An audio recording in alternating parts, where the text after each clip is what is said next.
Sparkle Squad, this is Monica, and today I'm using supplies from the Petal palette in order to create a bracelet and a pair of earrings. I had separated out 3 different little trays of some colors that I wanted to play around with, and I chose this one here with the pyramid beads. I'm also using some glass pearls, some of the cube beads, some check glass beads, and these little flower petal bead caps. I just love how that looks. And so I'm mixing like a wine color in with some purples and some really light dusky pink in these pyramid beads that have the gold, that light pink color. And I'm also using a rose gold toggle clasp, and so I've got some of those little crimp covers mixed in there to add that metallic element throughout the piece. And this is what I came up with bracelet wise. All I'm doing is putting some beadwork on the top and then pulling that through the pyramid bead in order to then make that a double strand. So I am finding that I'm getting a little bit of gap here on the bottom strand as I'm doing that, and I'm going to just fill that in with some crimp covers in order to look like a little metal bead that's going to match the end of my piece. I could also just take this cord and tie little knots to have a textured look to it. That is a possibility, and that might be easier to do. So it's just whatever you think that looks best for your design. Okay, I have the top beads on. I'm going to feed my strand through the pyramid bead. I'm going to mimic the end here on this end, so I need to pop another bead on the top, which will be the purple bead, and then we've got to feed the 2 strands through the flower bead cap. So here's the bracelet. It does have a little gap on either side of the bottom beads, so I'm going to probably just put some crimp covers on in order to make a metallic effect on there and also fill in the gap. Okay, so you have to make the very end of your cord extremely skinny. And when I say cord, I mean both cords twisted together at the end so that you can get them through that bead cap. And then when you pull that down, you're going to have some of that wax get rubbed off. So you're just going to take your fingernail and kind of clean that up before you finalize that. So now I need to put a pearl on. I have this bracelet situated, but because the top is a little bit more spaced out than the bottom, I've got to pull this out again. And I'm going to go ahead and cut the end of my cord off. So I cut the twisted end of the cords off, which makes me have my 2 cords back. The space on the top is a little bit wider than the spaces on the bottom if I pull everything tight. Because of how I just pulled these beads to the end here, that's how it's going to be. But before I actually finish off this side of the bracelet, on the bottom of this here, I'm going to put the little crimp covers on either side of the flower beads, and then that should kind of space me back out to where I match what's going on up here at the top. And then I should be able to put this on with my clasp. Yeah, that's going to be really pretty. So just put that crimp cover on the bottom, kind of balance it, and then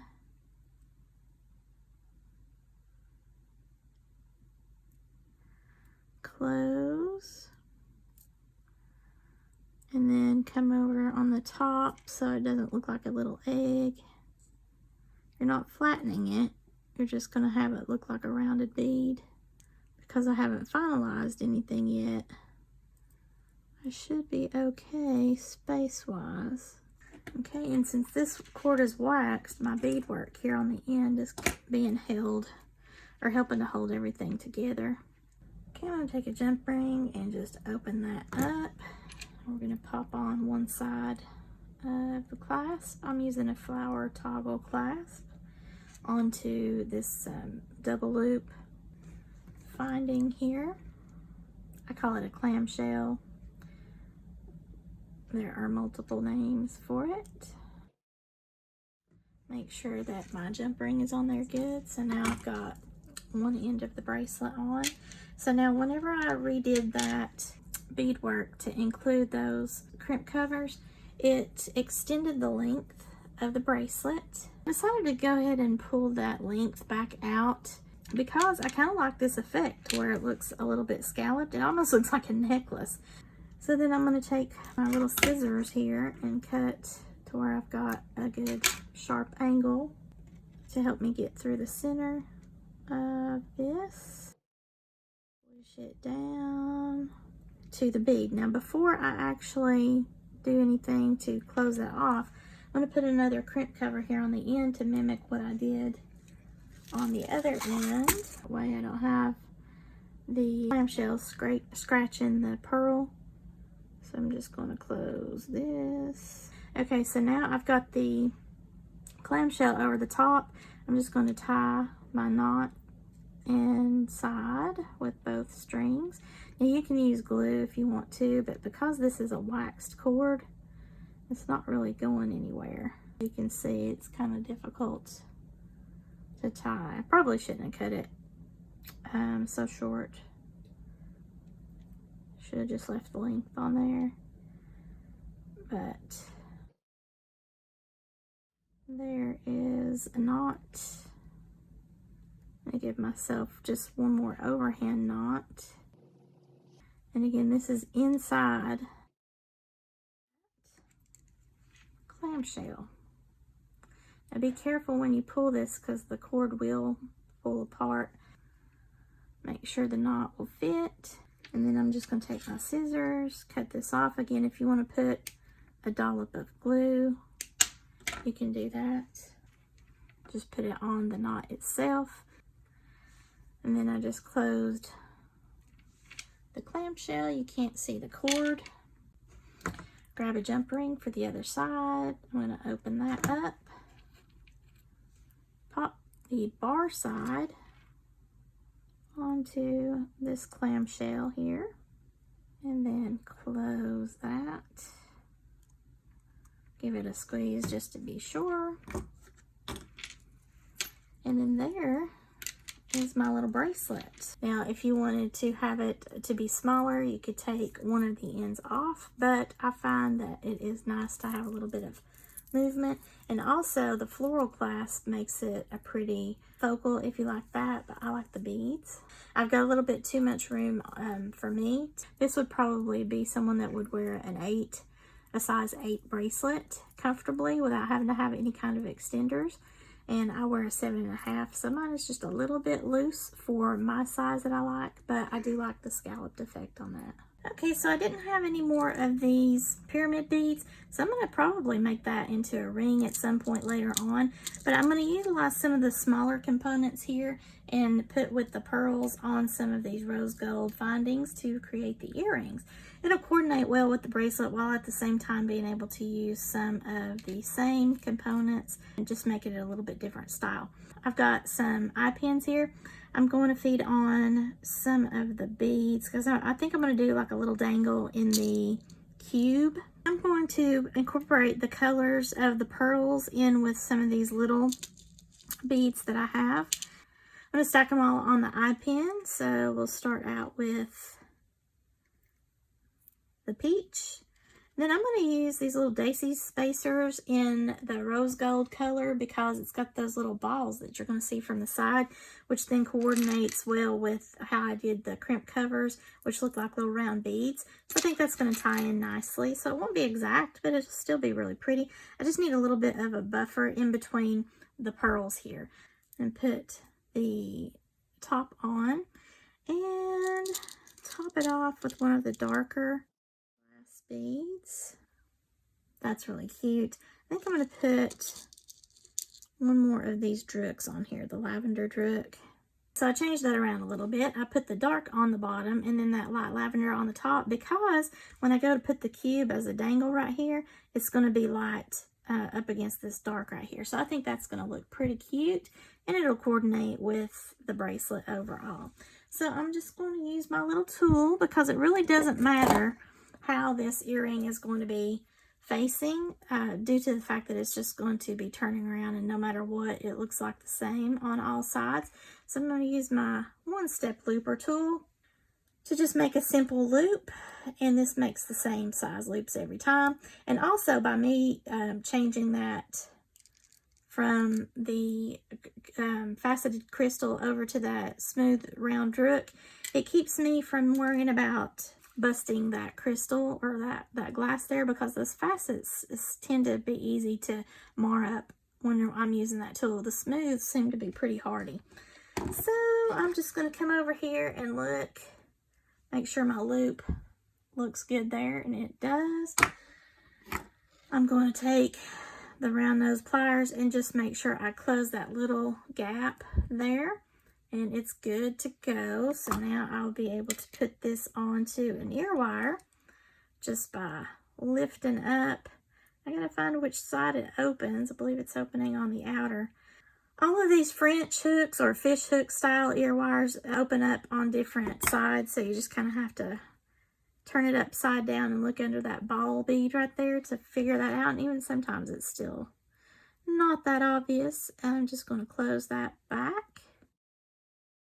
So we got this part of the earring, and I could leave it like that if I wanted to, but I want that little extra dangle, so I'm just going to use this lovely cube. So I'm just going to put this back into my tool, give it a squeeze, be careful not to hurt the cube. And that I couldn't pull backwards, but I mean, it made a pretty good loop. If you want to save that piece, you can, if you're wanting to make like a chain link or something. This, again, it doesn't matter if this turns around here. I'm not worried about that. If I had a design on one side of the cube or something, then I would have done that, but it doesn't. So I'm going to just open up my loopy loop down here. I could have opened up the loop on the cube or left it open, one of the two. It really doesn't matter. Pop that on there and then just close that loop back. Another option, if you really want to have some fluidity in your piece, you could use a small jump ring if you wanted a little bit more dangle on there, but I don't. But anyway, this looks really cute. I like that. I like how that turned out. Gives a little bit of extra dangle, so I think that's really cute. A little bit of play in there. So I'm going to just make another one of those. So we have 2 earrings. How cute are those? I think that looks pretty, those colors with the rose gold. Here are my bracelet and earrings that I made using supplies from the Petal Palette from my good friends at PotomacBeads.com. Now you can see I still have quite a lot actually left over in my box, as well as the mixes that I made here in my little triangular trays that they sent to us this month. I've already picked out clasps that are going to go with those colors that I still have, so I've got multiple designs at the ready here whenever I get more time. But I wanted this to be my focal design. I don't know, I just fell in love with the colors together in that tray, and I have never used these pyramid beads before, so let me know what you think. What do you think about my little design here? I love the overall look with the rose gold components that I chose to go along with this beadwork. I like how it scallops in the way that the beads that I chose kind of do a natural scallop design. It's almost like a collared necklace too when you just lay it out flat if you do it like that. What I receive is called the Treasure Box Edition, and this is just kind of a mishmash of different types of beads and clasps and sometimes tools and various things from Potomac Beads. And if you are interested in like a kit where it's more of a theme or a special project, you could do their kit edition, and I believe they're doing 4 kits per box in that now per month. These are what used to be referred to as the Best Bead Box and the Best Bead Box XL edition. So now it's the Treasure Box or the Kit Box edition. So make sure that you use my special subscription link if you're interested in either one of those. And then also my affiliate links to the products that you've seen me do in my unboxing video, but also here in this jewelry making tutorial. If you like this video, please give me a thumbs up and share this to any of your jewelry making friends that might be interested in PotomacBeads.com. I would appreciate that. And if you've not already done so, please subscribe to my channel. And thank you all so much for watching. Have a sparkle-rific day, y'all.